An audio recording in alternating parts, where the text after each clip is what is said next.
Hey everybody, what is going on? Aaron Trevino here, and we are back in Houston, Texas. We have a wonderful guest. Maybe y'all have seen him in a few of our videos, and we're actually doing an in-person podcast today. We have Braulio here in Houston. How's it going? How's it going, man? Excited to do this. This is my first podcast, so I'm a little bit nervous. It's like a little bit different from the videos. It's like we're talking about me. Talking about you. So it's a little bit different from what I'm used to, I guess.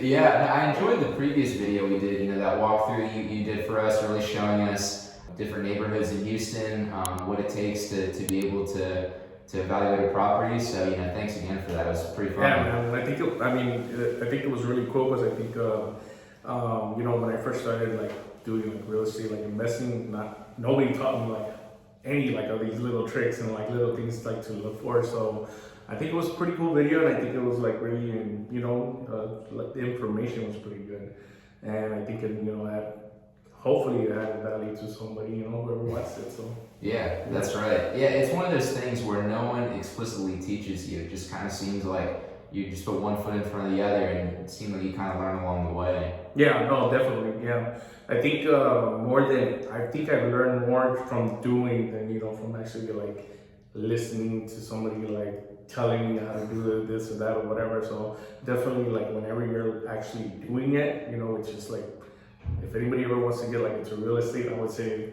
you need to do it now. You can't just wait for something to happen and for you to jump in some way somehow. It's you have to take action. And once you take action, you're gonna make a whole bunch of mistakes while you're doing it, and you're gonna learn, and you're gonna stress, and you're gonna just gonna be a whole bunch of different emotions. But in the end, I think it's worth it. Yeah, no, absolutely. And I know you introduced yourself a bit in our previous video, but for those of us who aren't familiar with you, would you introduce yourself and say a bit about yourself and what you do? So I'm from, my name is Braulio Viyareyo. I have a couple of companies. I have a construction company, and I recently got into real estate, so I have a real estate company also. Fairly new to the game, compared to a lot of these other big guys that, we kind of see on TV or on Instagram and stuff like that. So pretty relatively new, I guess you would say. I've been doing it for about a year and a half. I've been in construction, pretty much my whole life. But I'm from South Texas. I'm from the Valley, like you. I was born in McAllen, Texas. Been born and raised, I pretty much lived there forever, till I was 32 years old, So it's the old saying says, you're from the Valley, you stay in the Valley, so. When, growing up, I was raised by a single mom. Unfortunately, my dad passed away when I was 4 years old. So, growing up was a little bit tough. I had, kind of had to rely on just everything that my mom kind of taught me. I had a father figure, he was my grandpa. But it's not not the same thing, when you have somebody that's there all the time. Props to my mom, she had to take on multiple roles in raising us. I'm the youngest child of 3, and pretty much that's kind of the beginning part of the story. So I went to, when we were growing up, I got into construction, and the reason I got into construction was because my sister was dating a guy, and his parents owned construction companies. So when I was 9 years old, they used to take me, we would go on little vacations, or I thought they were vacations. They were work sites, they were going, so most of the time, back at home, there's not as many opportunities as there is in the bigger cities. So we would go to the bigger cities, to San Antonio, to Houston, to Dallas. Sometimes we went to Louisiana. So it was little trips that we would go. I was 9 years old, so we'd be oh yeah, let's go, it's awesome. And little by little, I just kind of started learning how to do a little bit more stuff in construction. They used to put the little tool belt on me and stuff like that. I didn't know how to do any of that stuff. And I guess I kind of just I kind of fell in love with houses, the smell of wood, and kind of the tools and all that stuff. That's kind of how I really got into how I know a lot of the construction side, which is really like benefits me now. But I didn't do construction like off of like high school, So I graduated high school. I didn't know what like I really wanted to do with like everybody else. Like I had no idea. I mean, I really didn't know. All I knew was that I needed to go to school and I needed to go to college if you wanted like to get like a good job or whatever. So I went to UTPA, which is like a University Texas Pan American. So I went to school there. I still didn't know what to do. I took my basics. I did all these credits and I didn't put anything into like my major because I didn't have any idea of what I wanted to do. So one day I remember, I think we were at church and one of my sister's boyfriend's cousins, he worked in architectural drafting. So it's like when you make the plans or whatever. So I went to school, which is STC, and they had an architectural drafting program. And I loved it. Like I thought it was like the coolest thing, like you get to like draw the plans, and I was actually really good at it. Like so I would speed through and I was like top of the class. I loved it, like I just had a passion for it. And then after that, 2008 happened. Here we go. I graduated, for architectural drafting, and after that, like, what was I gonna do? There was no jobs, nobody was hiring people to make plans and stuff like that. So, so there I go again, right? Like I have no idea like what to do again, So, I took jobs, like back and forth, just kind of, working at Pizza Hut and, different restaurants. And sometimes they would call me and say, we got construction jobs or whatever. So then I would go and I would, go and work in the construction and stuff like that. And then after that, I met my now wife and we had a baby. And that kind of changed everything, like it changed perspective, after you have a baby, it's like, you don't live for yourself anymore. You kind of live for the baby, you live for the kid, So I was like 24, 25, I think. So I'm like, I have no idea what I want to do. I'm like, I have a baby and I got like these people that I gotta feed now, So it's like, you kind of went into like survival mode, right? So when that happened, I actually started looking for a job and I found a newspaper in front of my house. I didn't find it, they delivered the newspaper, right? And I opened it and one of the ads was for security finance. So security finance, they do loan collection. So they loan out money and you gotta collect on that money, right? So I picked up the newspaper.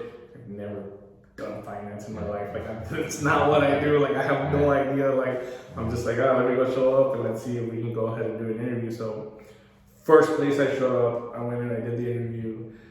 Literally like within an hour, they called me back and I got hired. How? I have no idea. Like I had no experience with like that. I just, I guess I interviewed well or whatever. Yeah. So I got hired. I worked there for about, that's crazy. I worked there for about 3 months and I got fired. Yeah. So I got fired and on the reason that I got fired wasn't because of my performance or anything. It's because on my application it said, has your license ever been suspended before? Mm-hmm. And I was like, and I put, no, right? Uh-huh. So previously, when I was young and dumb, I had my license suspended because I got a DWI when I was 19 years old. But it wasn't suspended at the time, so I didn't think anything of it. I just, checked the box or whatever. Uh-huh. And they, HR came back and they were like, hey, you know what, you lied on your application. It came back in your report that your license was suspended at one time. So just for that. Really? Yeah. Wow. So after that, I was, it hurt, because I remember I really enjoyed the job. Like I really did. Like when I first went in there, I had no idea what I was doing. But while I was there, I remember, and I remember this clearly. So I'll backtrack a little bit. I went into a loan company. We were trying to get a loan for my grandma that was she was trying to refinance her house. So I walk in, you know, look like crap, right? You know, like, you know, I didn't even have a job, you know, I'm like struggling to like make ends meet and stuff like that, I look like crap. And I see this guy sitting at the end of the desk and he has an earpiece and he has a nice tie and he has a nice shirt, slacks. Like this guy looks crisp and sharp and like everything, like I saw it and I just like, I was immediately attracted to that look of that person. Man, look at this guy. He looks like super successful. Like I wish I could be doing something like that, you know. And it always stayed in my head, like that image. So when I got the job, you know, it's like finance. You know, I used to put my ties on, you know, nice gift shirts, and I had my watch, and you know, so I started getting a little bit of money, and I started, you know, fixing myself up and stuff like that. So I had that image, and I was like, hey, you know what? I'm doing it, you know. And then I get fired, you know. So it hurt, you know. And I just, because I remember this, you know, you feel like, you know, all your dreams are like, you know, they get shut down. Now I feel like, you know, finally you find something good, you know.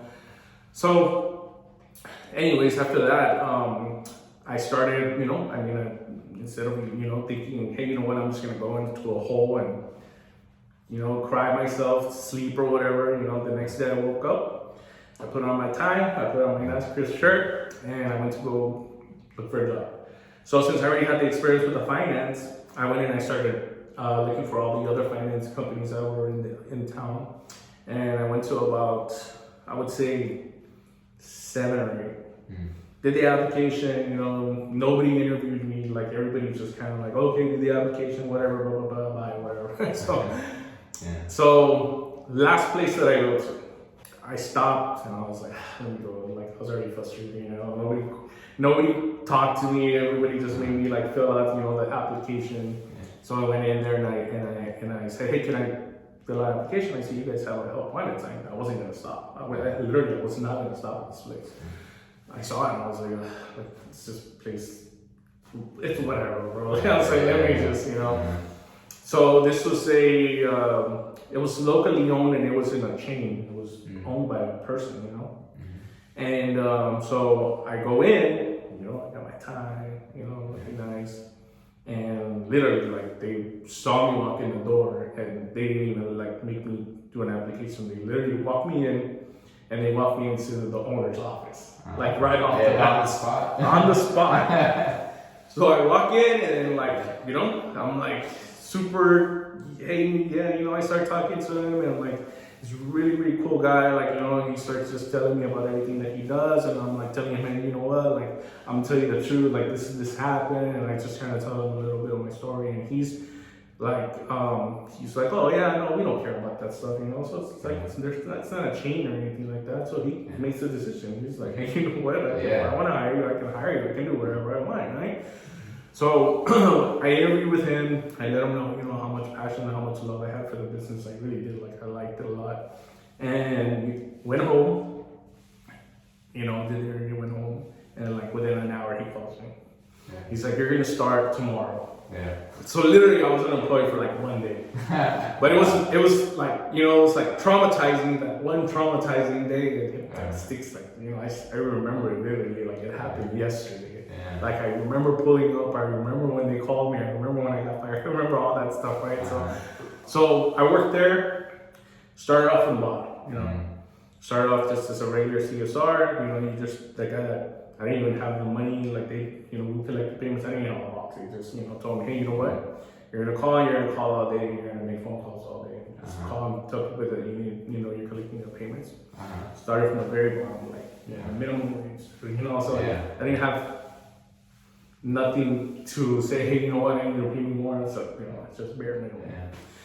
So I worked there within like a month and a half or maybe 2 months, they promoted me to, I guess you would call it like kind of like an assistant. Okay. So they promoted me kind of like to assistant manager. So I, ran the office and this and that or whatever.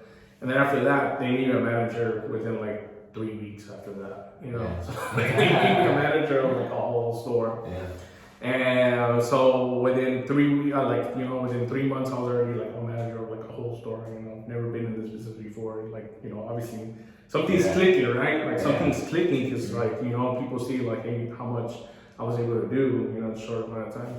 Well, within a year, I'm running multiple stores, and there's a guy there, he's been there for like 15 years, literally took his spot in a year, So like, I literally, we kicked his butt out and I started running, pretty much, kind of the whole operation, So I worked there and, it was really good. I made, really good money for, living down in the valley. I thought I was making, all sorts of crazy money.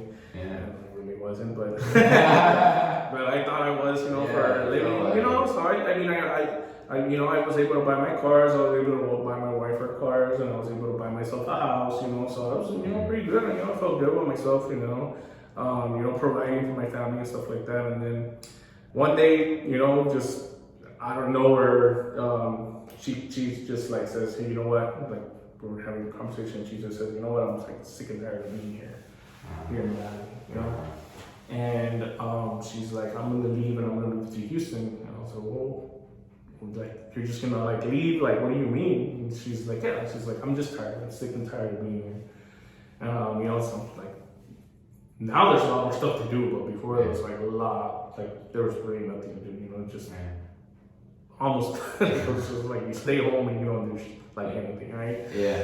So she's like, well, if you want to come with me or not, like, it's up to you. Like me and him were leaving. Yeah. And I was like, what do you mean you're leaving? Like, you can't live with you. I'm like, dude, I just bought a house. We just bought you a house, like we just like Yeah. And I'm like, I don't know. I mean, I was like, I don't know, dude. So I was like, screw it. Let's go. Mm-hmm. So she moved. She was here for 3 months. And the reason that she chose Houston was she actually went to school here in Houston. And at that time, well, they still live here, but her parents were living in the valley as well. And I think probably like a year prior, they moved to Houston. And so she literally had pretty much her whole family was over here. Mm-hmm. So 3 months she came, she lived with her parents for 3 months, and then I ended up getting a job here in Houston, kind of in the same field, but I was working for, it's an AC company called Carrier. And so I started working there. And then hated it, like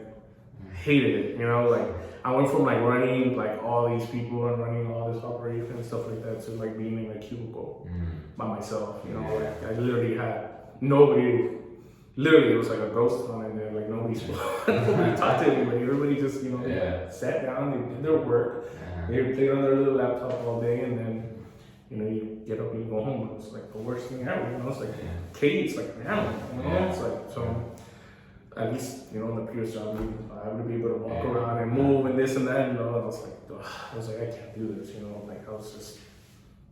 I can't do this. So, I ended up staying there for 1 year exactly to the date. I remember 1 year exactly to the date. And then my brother-in-law and my sister, they moved to San Antonio and they were working as subcontractors for Waterburner. So they got a huge commercial deal with them. Okay. So he kept bugging me. He told me, hey, you know what? You need to come over here. You need to come work over here. Come work with us. We're making all this crazy money and this and that or whatever. And I was like, dude, I can't just like leave. Like I just moved to Houston. I gotta go all the way to San Antonio and like leave my family so I can go work with it. And he's like, you're gonna be making an X amount of money. Like, what are you talking about? Like, you need to come over here. And I was like, well, dude, I'm just like so fed up of being in this cubicle. I was like, let me go try it out. So I took my 2 weeks vacation and I went to work with them. So I was working at the place, but I took my 2 weeks vacation. Instead of taking vacation, I went to go work. So during those 2 weeks, I mean, a shit ton of money. I was like, okay. I was like, let's do this. We gotta, Yeah. I gotta do this. I was like, Yeah. like it's a no-brainer. We went over there. Everything was good. I had it was very interesting. I learned a lot of different skills because when you're working for the contractor for them, basically they make you do everything. Like, so it's not just one specific thing. So you're not electrician or you're not carpenter. They're in everybody. You got to do everything. Yeah. So I learned in 3 months like what people learn in their whole lifetimes, because we just did so many different things and they use so many different tools that I had never even known about. Right. Well, after a while, you're working with family and it's not good. You're working with family, it's tough. Unless you put your business aside and stuff like that. Most of the time people don't do that. Mm-hmm. They let the family stuff come into the picture and they think that they can treat you a little bit different because they're your family and this and that. So I was like, okay, you know what? Like, I like it and we're making money and this and that, but I just can't, like, I don't want to like have this like feeling of like I hate my family, like it's just like too much, right? So I was like, screw it, I'm just gonna go back to Houston. So I came back to Houston, and that was actually what took me kind of like to the next level, right? I came back to Houston, and I came back and I just chilled for a while. I think I got a job at, I don't remember where I got a job, but I just started working somewhere. And my mother-in-law, one day she comes up to me and she's like, hey, I have a friend and she wants you to know if you can help her fix a couple of things around the house. And I was like, oh, okay. I was like, I'll go on the weekend. Yeah. So I went on the weekend and, she's like, here, fix this door, screw this, do that, this, blah, blah. Like literally I was there for like an hour. We fixed like, 10 different little things, small things like that a child can pretty much do, right? So, I guess I could say it because I already had the skills, to do it and stuff like that. So, at the end of the day, she's like, how much do I owe you? And I was like, I don't know, but I don't know to charge. I was like, this is the first time I've ever done this. Like, I don't know. It's like such a small little thing that we did. Like, I was like, so she ends up giving me $125. And I was like, wow, like $125. I was like literally free for an hour. I was like, wow, this is just amazing, right? Like, this is crazy. We get paid $125 an hour. So then after that, she's like, you should really, she tells me you should really get on Nextdoor. And I was like, Nextdoor? I was like, what's that? I was like, I don't know what Nextdoor is. I don't know, do you know what Nextdoor is? It's the like the neighborhood app. It's a neighborhood app, yeah. So I don't know much about it. What is it? So what Nextdoor is before it used to be like a neighborhood watch kind of thing, right? So like, hey, you know what? My dog got lost. Have you seen it? And then people get it, and then they go and they find their dog, which actually really works. I was there when it happened one time. There was a little dog that literally we found. They posted it up on Nextdoor, and like 10 minutes later, the guy showed up. Like they found the dog. Wow. Yeah. So that's kind of what it was back in the day, but it also was for like services. Like, hey, you know what? You need. Hey, does anybody know a roofer? Oh yeah, here's so and so's information. So she's like, you should really get on Nextdoor. People need these things. And I was like, really? People need me to come and like screw in like a light bulb? They're like, yeah, people need you to do that. I'm like, oh, okay. So me not thinking anything of it, I posted a post on Nextdoor. Hey, my name's Braulio. I just moved to Houston. I do handyman jobs around so and so, whatever. So literally like the next day, boom, I get a phone call, and it's a lady, and she says, hey, I need you to come in. I need to see if you can help me with some caulking around my windows. And I was like, oh, okay, yeah, sure. Like, let me go see, so I can go and check it out. So she never called me back. Then I had another gentleman call, and he was asking for references. I was like, references? I was like, man, I'm barely starting. Like, I don't have any references. I was like, who am I going to show you references? So he never called me back, right? The next one was, there was a lady, and actually a young lady. She wanted me to put up her curtains. So I was like, okay, yeah. So I'm working right now at that time. She's like, well, when can you come by? And I was like, well, I can come by. She's like, no, that's too late. Like, can you come early in the morning? I'm like, okay, I'm like getting up at 6:30 in the morning, so I can go and put some curtains on just to make some extra cash. So I went over there and we did the curtains. She gave me $40. It took me like 20 minutes. I was like, great. $40 is $40, right? And then after that, just little by little, it's just like, one phone call after another, after another. And it just became like this whole business for me out of like thin air, So, you're still building the business, so you don't have, it's not bringing in all sorts of crazy money, there's no way you can live off of it, so I'm working. So one day, I was working for this it's another finance company. They do automobile loans. And I ended up meeting this one gentleman, and he does, he picks up cars that are like messed up, and he'll go and he'll sell them to the junkyards and stuff like that. So one day he calls me, he's like, hey, you know what? There's a guy, and he's looking for a finance manager. And I was like, for what? For used cars? And I was like, man, I don't want to be a salesman, dude. Yeah. You know what I mean? I was like, I don't want to work in car sales. Like, no way, there's no way, right? Yeah. So he's like, look, why don't you just go and you can try it and you can find out, like, to see if you like it or not. Go and you can talk to the guy. So I was like, all right, let me just go and see what it is. I'm like, nah, I'm not gonna work there. Like, I'm not working there, right? Yeah. So then I went in there and I talked to the guy, and the guy's like, when are you gonna start? Like, I need you to start today. And I was like, whoa. I was like, I don't want to work here. Like, I'm being for real. Like, I'm like not kidding. Like, this is not what I want to do. He's like, go back, think about it, come back and give me a number, and then you can see if it's worth your while. Yeah. So I was like, okay. So I came back and I gave him this ridiculous number. He's like, but I was like, that's not the main thing. I was like, I have this whole other business that I'm like running right now. I was like, I can't work every day. Like, there's just no way. I was like, if you want, I can work for you part-time, and you're gonna have to pay me full-time money. Yeah. I told him like that. He's like, okay, deal. So I literally worked 4 days out of the week. Wow. Yeah, so I was able to grab a whole full day for myself and leave full-time. So I'm like, I'm working, getting paid this, pretty good little salary, and I'm also getting like all these jobs on the side, So during this time, I'm like building capital. And I'm building capital, and I'm just like saving, like trying to spend any dime, because what I really originally wanted to do was I wanted to do real estate investing, that was like one thing that I had in my mind.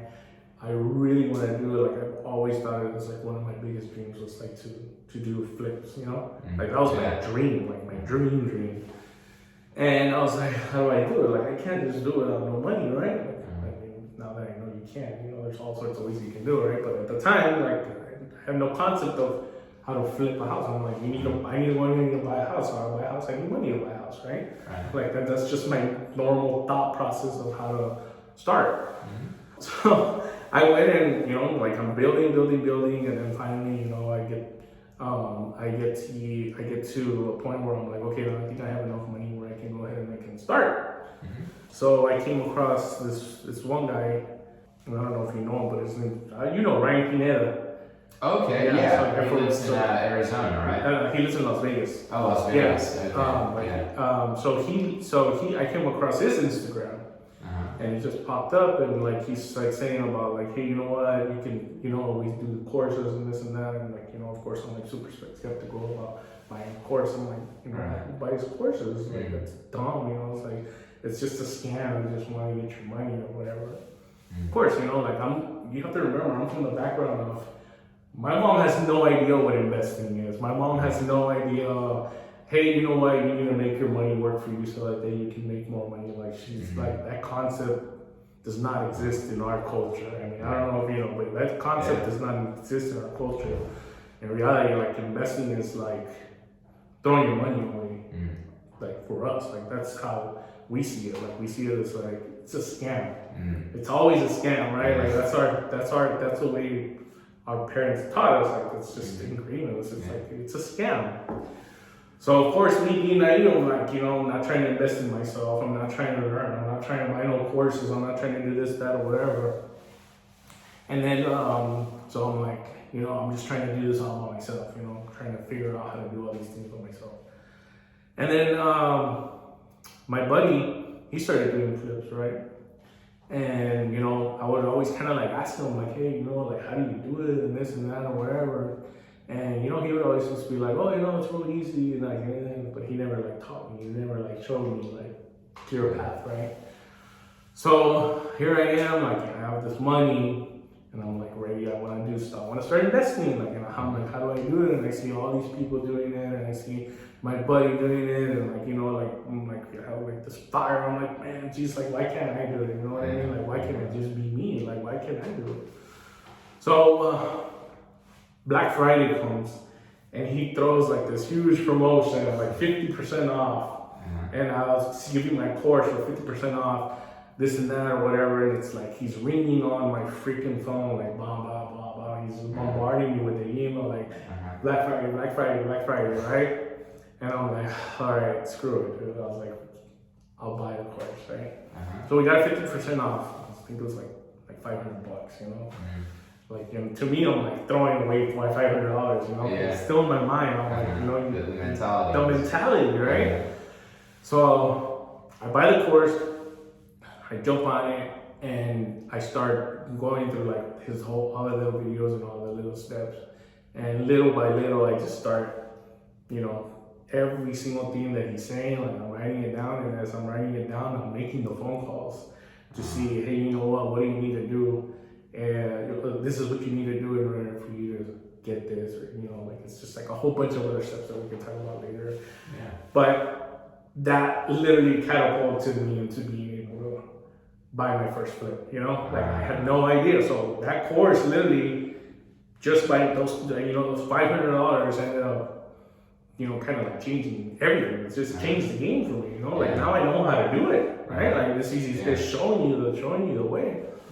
So the first deal that I was gonna do, I ended up calling, you know, hard money, you know what hard money is, right? Right. So I ended up calling the first hard money lender, and we get this deal, and, you know, I landed it from a buddy of mine, and we were running the numbers, and I run it through the hard money guy, and the hard money guy's like, oh, okay, yeah, no, we can go ahead and we can do it, and this and that or whatever. It's my first time though, you know, so I don't have any idea of like all the steps and everything that they're going to do, right? So, long story short, we put a down payment on the house. You know, we put the money down. I paid for the appraisal because that's what the hard money loan wanted you to do, which is like the dumbest thing ever. In hard money, like, you're supposed to have a lot of different avenues where all these things are that they actually ask them for they should just be a lot easier than that. Now I know, right? So the first deal, $3,000 down, $500 for the appraisal, and the guy at the hard money, he's like, okay, in order for you to qualify for this loan, you're gonna have to put like $60,000 down. Like, it's like 55 or something like that. And I'm like, I was like, what do you mean 55? You know, I'm like, I'm not gonna risk 55 to make 20 grand, you know? I was like, that's just ridiculous, like, you know? So I was like, you know, I can't do it, you know? Like, there's just no way that I can do this. Like, it just doesn't make no sense. So I was like, no. I was like, you know what? We just gotta go ahead and we gotta call it quits. And, you know, it was already past the time frame of me being able to get my down payment back and everything. So first deal, I lose like $3,500 off the first deal. So I'm like, geez, you know, like, hey, you know what? You know, in my mind, I'm like, hey, better 35 than 50 something thousand dollars, right? And that's kind of the way that I thought about it. But in reality, that's not the way I should have thought about it. I should have been really pissed and being like, you know, I should have tried more to recover that money or figured another way. But, you know, I'm brand new, so like, I'm scared. I'm like, what am I gonna do? Like, there's something I can do, right? So no deal goes through. I'm $3,500 down again. You know, I'm just like, and I don't know if it, like, so I'm back at I'm back at, work. Like I'm doing the work, and I'm doing the job. So my construction business is a little bit better now.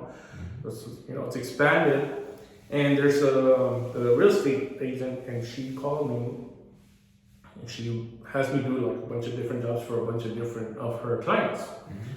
And then one day she wanted me to do something at her house. I did some work at her house. And I said, hey, I was like, I'm ready to start investing. I was like, do you have any properties that you know that we can get? And she's like, oh yeah, well, I can go ahead and I can show you one. She showed me one, and it didn't pan out. It makes sense. And then she has another investor, and so she reaches out to the investor and says, hey, you know what? I have a guy who's looking for a house. Do you have anything available? And he's like, yeah. He's like, I have a property that we can go ahead and we can sell it to. So we go and we look at the property, and so I'm going back and forth with the Harmony lender and like checking to make sure that this is a good deal, like before I put any money down, right? Because that's number one. I think I'm so nervous, because I was like, okay, what are we gonna do? What are we gonna do? So I think I must have gone to the house like 5 times. Yeah. 5 times. 5 times. I wanted to make sure that I didn't have any surprises. Whenever you go into one of these houses, you're always gonna get surprises, right? Nothing surprises me now though. Like, I'm like, no. Like So I go to this house like 5 times. I'm bringing my brother, like I'm bringing all sorts of people. I'm like, what do you think? Like what can we do and this and that? And so we were like, no.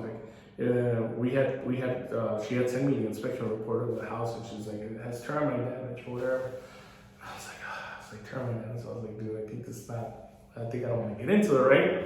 So I go back to the house with a specific thought. I want to see what kind of termite damage it has.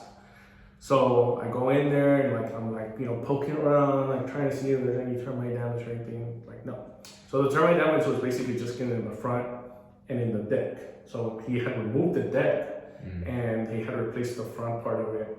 And then they had actually covered the whole house and they treated it for termites.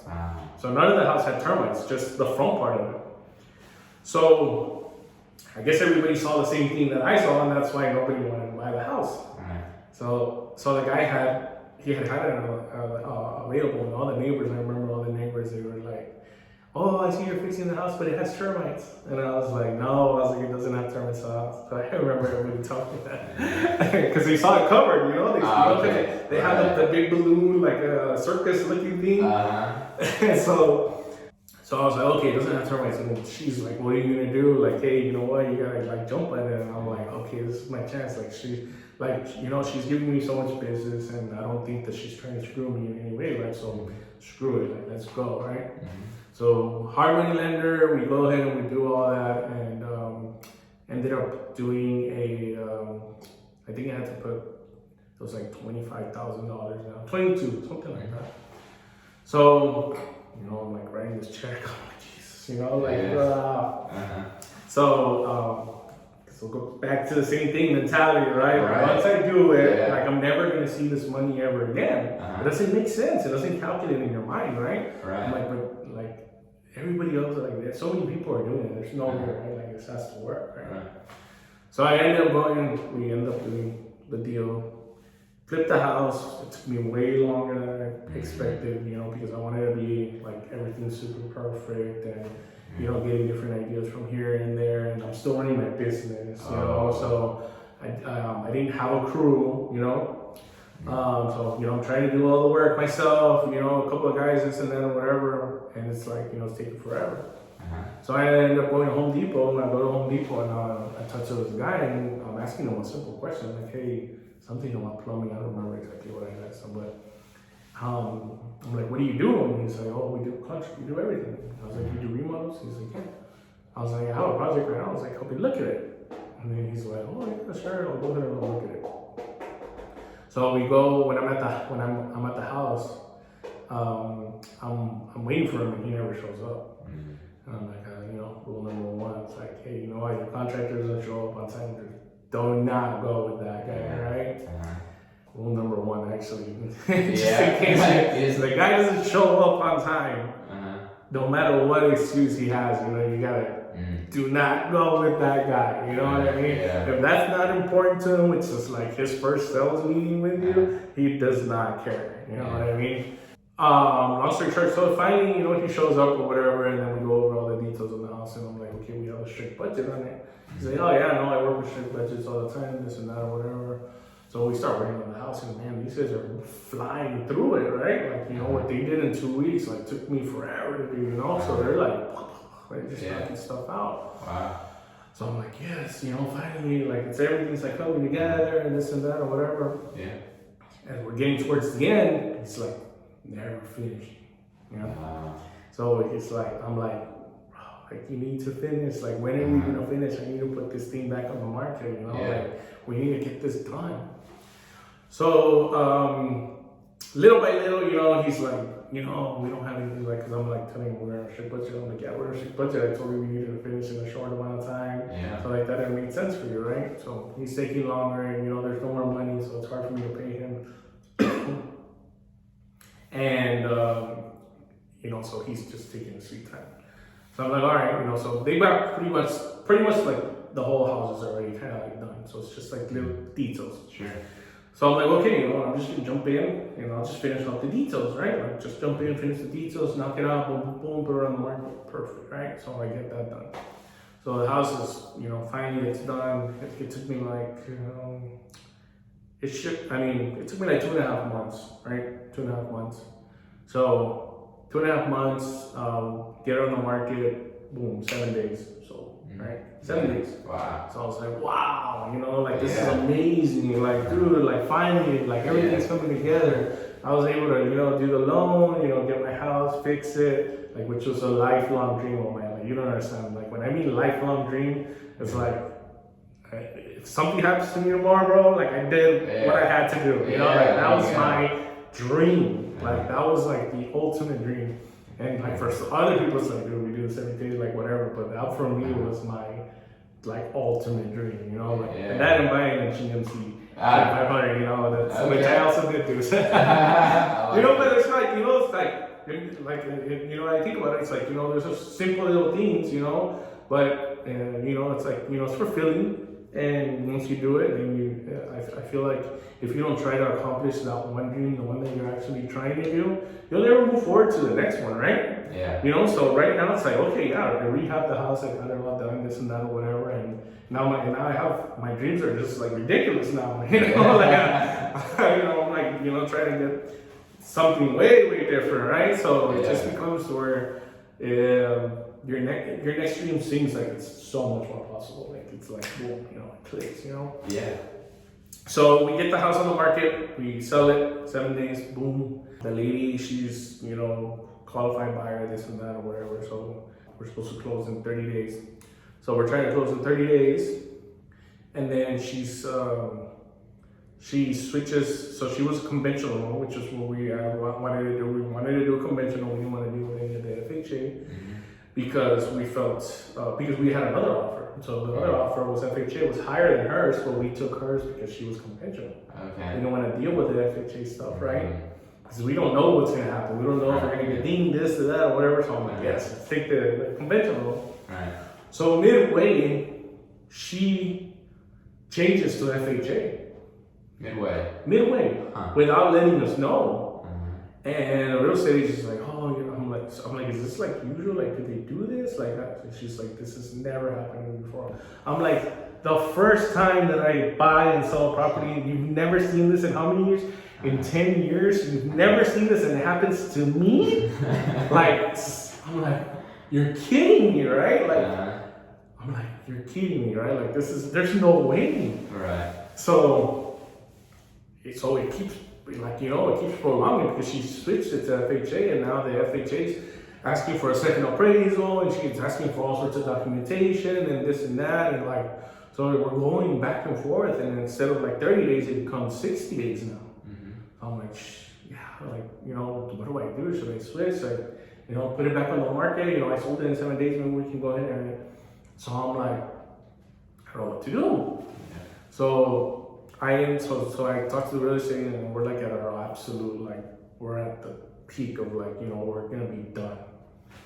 So we call her, and I told her, I go, you need to call her and you need to tell her that if she doesn't get this loan pushed through and we don't have like a final date where this is just gonna stop, I was like, we're taking everything. I'm gonna take her money because she put her deposit too. I'm gonna take her money and we're gonna go ahead and we're just gonna stick it back on the market. And whatever I get back is, an extra monthly payment that I had to make to the hard money loan, right? So I'm not losing, right? Because I get to keep the money, so I'm like, screw it. So we're like, literally, I need a clear to close, like ASAP. So I don't know if you know what clear to close means, but if you have a clear to close, it's like the most beautiful words. Right? You know what I mean, right? Of course. Like when you get that clear to close, you're like, you're at the finish line. You're at the finish line. Yeah, you're clear. There's nothing else that happens right after clear to close. Well, I mean, of course, there's stuff that can happen, but they gotta go sign, right? So, so she's like, we're clear to close. So literally from one day to the next, we got clear to close. I was like, oh my God, finally. So literally, boom, they go ahead and they sign, the next day, boom, like 2 days later, they wire me my funds or whatever. I'm like, yes, I was like, hell yeah, so we ended up doing that deal, that's kind of how it went on the first one. And they always say, like, once you do the first one, after that one, it's like all the rest of them seem like nothing, So, so from there we went on and I remember there was a guy who calls me, so my hard money guy, he calls me and he tells me, hey, you know what, I have a property for you. And I'm like, property? And I was like, okay. I was like, I'll go look at it. So we're looking at the numbers and I'm like, these numbers don't make sense, bro. Why would you bring me this property? Like, we're back to the same thing. I'm putting so much for so little. So he tells me, hey, we'll go talk to the seller. Talk to the seller, there's his phone number. So I talked to the seller, and then I'm like, hey dude, I was like, I would like to do this deal. It seems like a pretty good deal, but this hard money guy, he's charging me way too much. Like we can't, the numbers don't make sense. I'm like, I'm not gonna put all this money down for this and that or whatever. And he's like, well, I have a lender for you. So, okay, cool, like who's your lender? So I go and I meet the lender, like literally the next day or that same day. So I meet him, he's like, yeah, go ahead, I'll leave you the money and this and that, I'll give you a better APR and this and that or whatever. And I'm like, perfect, let's buy the house. So boom, we buy the house, like from one day to the next, like in 2 days, 3 days. Like really? Like that's like, when I first bought the house, the other one, documentations, this, that, whatever, it's like just like this whole crazy process. Like 2 days, bro, we're closing on the house, right? So I'm like, this is awesome. I was like, let's go buy another one, right? So I went and I bought another one, like in 2 weeks or 3 weeks later, I went and we bought another one. And I think in one of the meetings that I went and I had with them, that's where I met you. Okay. So that was when we went over there and we went and we had lunch afterwards. They have the little community things in the morning. The seafood place. The seafood place next door, right? So we went and we had lunch that morning, I mean, that was my first time there. I had never been there before. You were just in town, right? Yeah, I was in town. So it was just like a big old coincidence, right? So we went, we got to do that, and then after that, you came to Houston one time, right? That would have been... Or it was that same week, right? It was the same week. And we went to go look at that one house that I was gonna buy. And the lady didn't answer. Right? So during that time, you were moving, or you were thinking about moving. I was about to move. Right? You were about to move. And I remember I told you, I go, Houston was the best decision I ever made, right? And so I remember you told me, you're like, that was one of the reasons that I moved, because you told me that was one of the best reasons you moved to Houston. So we didn't even get to do a video. No. We were gonna do a video that day, and we didn't get to do a video. That was 4 months ago. Yeah, you're right. It was 4 months. That was 4 months ago. You sold me on Houston though. It was right. I think we were in your truck after that conversation. I was like, I'm sold on Houston. I remember, because I remember when you came, when you were like finally like, hey, I'm gonna move. You were like, that conversation really made me like say, you know what, definitely, I'm gonna go ahead and move to Houston. So best decision you ever made. So then after that, you know, I guess fast forward, you know, we get to 4 months later, we ended up just kind of doing a video like last week or 2 weeks ago. It's pretty cool. It's a pretty cool experience to kind of see the way they did like the editing and all that stuff. That was dope. So, yeah, hey, I appreciate that. Thanks for that, man, because I never thought I would ever be in a YouTube video. You know, so Really? I mean, for sure. Like whoever, I mean, in my age, or for me, it's like I don't like to be on camera and I'm like super shy. Yeah. That's one of the things that you know, in a lot of the, you know, just like what Ryan says, you know, so he also says, you know, you need to make sure that you like do as much social media as you can. Yeah. I come from the world of, I don't want to show anybody what I'm doing, you know what I mean? Right. That's just kind of like my nature, right? Well, maybe not for you, because you like to create content and stuff like that, but for me, it was like, I don't like to show people what I'm doing, like, I'd rather like, it's like, you know, that phrase, like, you know, move in silence, you know, like move in silence. Right. You can go, it's like trying to show off or this and that or whatever. Yeah. But I don't know, I mean, like the way I think about it now, it's like I'm not trying to show off or anything. I think I'm just trying to add, you know, whatever value I can to people. Yeah. Crazy story. I went to, so now wherever I go, I talk to people over just no matter what. Like, it's just what I do now. You know, it just comes out natural. Yeah. So crazy story. We went to Astros game, I think we went to Astros game. Maybe not. We were downtown somewhere, so we're walking back. We're gonna go to McIntyre's. Have you ever been to McIntyre's downtown? On 20th Street. Well, so they have a McIntyre's in downtown now. Oh, that's right. Okay. So they have that one just open, right? So I'm walking, and we walk past this little coffee shop, and they're you know, they're like having drinks and stuff, and they're like, "Oh, look, there's wine." And I was like, "All right, let's stop in here," you know. So we stop in there, and we get a glass, you know, and they serve it to you in like a little glass. I kind of just want to like just bounce out, right? Yeah. So they give it to a little glass, and I'm like, "Oh, this place is real nice," you know. So I'm just like, "Hey, you know, I'm just gonna chill," you know. So we're just chilling, and you know, we're sipping the wine, and then there's a girl behind the counter, and I don't know how the conversation comes up, and she says, "Oh no." So we were talking. I told her, I was like, "Are you guys the owners of the coffee shop?"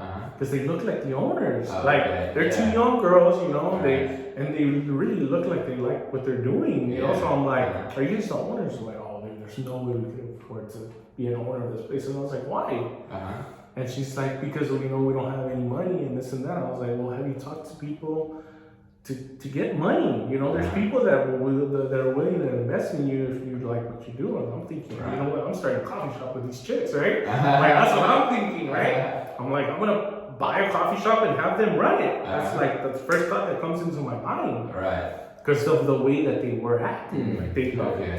So I'm like, she's like, "I wish this would be my dream." She says, "This would be my dream." And I was like, "I want a coffee shop." She said, "Yeah." I was like, "Wow." I was like, "So you're not doing your dream because you don't know how to get there, because you don't feel like you have the money to do it."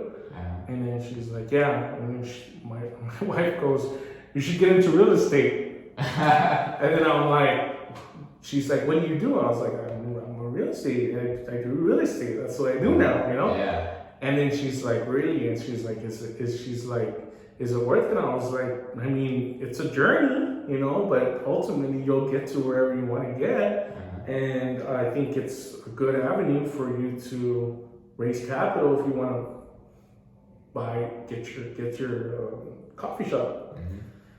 So I'm not thinking anything of this conversation, and she's like looking at me, she's gazing at me with these eyes of like, "Tell me more," right?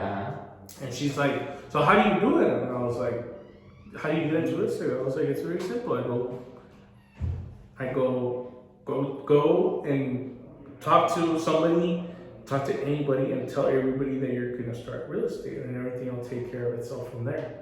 Believe me, I said, "You gotta bring it into existence." And I was like, "Read a real estate book." She's like, "You have a real estate book?" It's like, "I have tons of real estate books." Man. It's like, I'm like, "I'll send you a copy." So I'm like, so she said, "Okay, give me your Instagram." I'm not thinking anything of it, right? Like, I'm just like, you know, "Yeah, I'll send you the book or this and that or whatever." And then she keeps like asking me like, hey, so what do you, so how is it that you got into it, and how did you like how did you begin, and this and that or whatever. And I'm like, exactly what I'm telling you. I'm like, the first thing that they tell you to do is tell everybody that you're in real estate now, even if you're not in real estate. All right. You're in real estate. That's what you do now, Yeah. right? So you build it, you say it, and you breathe it into existence, right? Like that's what they say. It's the truth. Like, I'm not saying I do a bunch of different deals like every single day. Like that's not what I'm saying. But if I don't say it every single day, will I be doing a bunch of deals? Right. No, right? You know. So Yeah. what do I do? I think I do a million deals every day. Right. That's what I do. You know what I mean? So I tell her the same thing. I'm like, you know, you gotta make sure that you say it, and don't put your dreams off to the side because you think you can't do it. I go, have you read a book about owning a coffee shop? She's like, no. I was like, you're not helping yourself by not doing things for yourself to get you where you want to go. Yeah. And she gazes at me and she says, shit. She's like, I've never thought about it like that. Yeah. I was like, you have to invest in yourself in order for you to be able to get what you want. I was like, there's no way, nobody else is gonna do it for you. I'm not gonna come and give you a coffee, even though that's what I was thinking of doing, right? But you know what I mean? Like, but the only reason she told me was because I asked a question, not because she said, hey, this is my dream. No, I asked her, are you guys the owner? She's like, no, I wish. And I said, why do you wish? I was like, you think this is not possible? And she's like, no, because we don't have money. I was like, that's a problem that you can solve. Right? Like, that's a problem you can solve. I was like, so I'm like, you can send me, you know, get me on Instagram, and then you can send me a message or whatever. And then if you have any questions, I'll be more than happy to help you with whatever you want to do. Yeah. So she goes, okay, you know, I'm not thinking anything of it. You know, I'm drinking, bro. You know, I'm having a good time. I'm just like, you know, I'm just trying to, you know, like in my mind, I'm like just talking. So she texts me, like she sends me a message, and she's like, hey, you know what? I'm really thankful that me and you had this conversation. Well, it's her and her wife actually. I was talking to both of them. Oh, okay. So she's like, I'm really glad that that I talked to you. She's like, you really changed my perspective on life. And she goes, I've already set up a meeting with a real estate agent, and we're gonna go to a training. I was like, wow. I was like, really, from one day to the next, right? I'm like, and that's like, you know, the greatest feeling, bro. Like you're helping somebody. You know, I don't know what's gonna happen. You know, you never know. Maybe these girls become moguls in something. You know, I don't know. Yeah. But I would, you know, it was good to feel that just by having a simple conversation like that, you can have that kind of impact on somebody. Like, I mean, that's the first time it happened to me. It never happened to me before. You know? Who else cares about what I say? You know what I mean? Like, nobody cares about what I say. So, you know, that's the power in talking to people every single day. And you know, you listen to Ali for Stella, right? Yeah. So one of the things he says is you need to make sure that you talk to somebody every single day, no matter what. No matter what, you got to talk to somebody, make a real conversation. You don't ever make it about, hey, you know what, hi, my name is Braulio, and that's it. No, you make a real conversation about it. So every single time that I do have an opportunity, whether the other person likes it or not, because most of the times they don't like it. But I try to talk to them, you know what I mean? Just kind of get a, hey, what's up? Same thing I did today. So I went to go look at a house. I stopped. I saw a trash can outside. I went inside and I went and I talked to the contractors. What am I doing there? Is, you know, I'm potentially getting a new contractor there, and I'm building a rapport. You know, hey, what's up, dude? I mean, he sent me a text message. He's like, hey man, when are you gonna get the house? Like, I want to get started and this and that or whatever. You know, so you can get another buddy. You know, so it's like, I think those are like some tips. You know, that I would say, you know, you know, simple little things like that can like really change your life, you know. Like, they really do, you know. No, that's crazy about that convo you had, you know, with those girls at the coffee shop, right? You never really know where someone's going. You never know where they can be, right? So it's cool y'all could have that conversation. Yeah.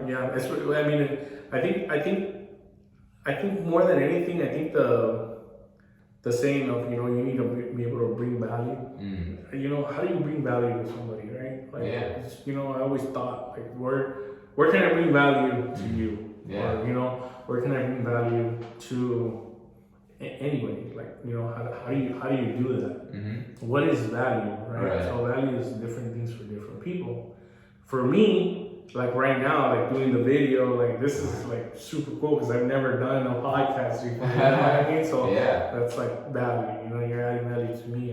We're doing content and stuff like that. So back and forth, we're adding value to each other, I think. And whenever we, like I said, when I talk to those girls, we're actually gonna go to a meetup next week. Oh, okay. And they're coming with me. We're gonna go to the meetup, and that's one of the things. Cool. And you're more than welcome to come as well. And I would love for you to meet them, man. I think Okay. they're pretty interesting girls, to tell you the truth. I think we would probably have a good conversation with them as well. So that's something that I think you could probably knock out.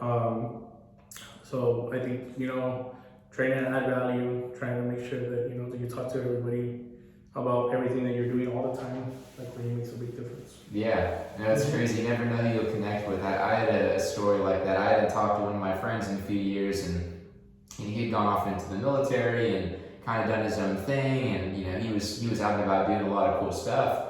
And then out of nowhere he DMs me and is like, hey, I'm in Florida with my wife. We just moved there. I'm actually going to be in Texas, and we link up. Mm-hmm. So we link up and have lunch and talk, and it was crazy, just kind of reconnecting. But that was because of like him knowing about real estate. He's doing real estate, and then I'm here in Houston, so it's really cool to connect with people again. Yeah, man, for sure. Like, I think the biggest the lesson, it's a hard lesson to learn. I think is trying to connect with people and making sure that you keep the connection going. Because sometimes it's hard. Everybody's lives. You're so busy with this and that or whatever. So trying to keep if you're gonna connect, make sure that you keep the connection and you keep it flowing all the time. Yeah, that's hard. Yeah, I think everybody has different lives and have different things that we have to do, and we've been meeting like every weekend, right? Like almost every weekend. We're like just talking, and we went to the coffee shop the first time and did a couple of videos. Now we're doing podcasts, and hopefully we can work on some other stuff as well, man. Yeah. No, I'm looking forward to it. It's always great to connect with like-minded people who are doing big things. Is there anything you haven't said for the audience you'd really just like to hit home for us? Man, I think I pretty much said it all. Okay. No, I think invest in yourself, man. You know what I mean? You want to make sure that invest in yourself, whatever it is you want to do. It doesn't matter, it's real estate or coffee shop or whatever. I think if you really put your time and effort into learning about what you want to do, it's gonna be the biggest reward. Yeah.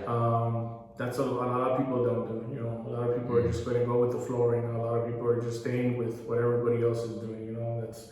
That's not how I think one should live. I think one should live with being happy with what they want to do and whenever they want to do it. That's the best part. And I think the only way you get there is by investing in yourself and making sure that you do what you love at the end.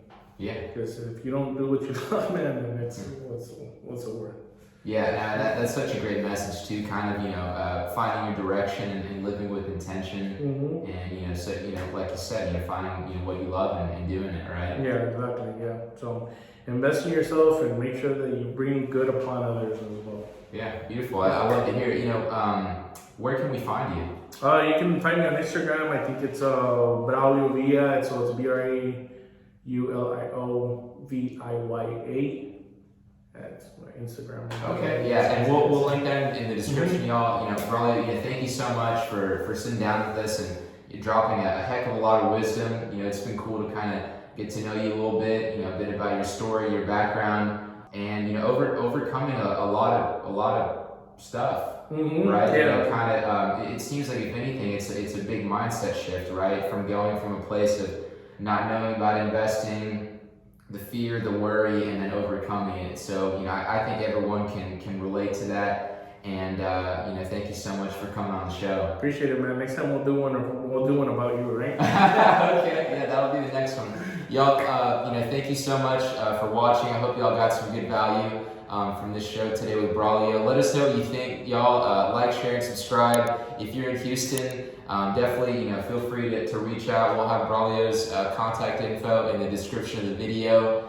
And let's talk some deals. Whether you're looking to do flips or new construction, whatever it is, whether you're in Houston, another part of the state, another part of the country, or just want to connect with us sometime, y'all. Thank you again for watching, and we'll talk to y'all later.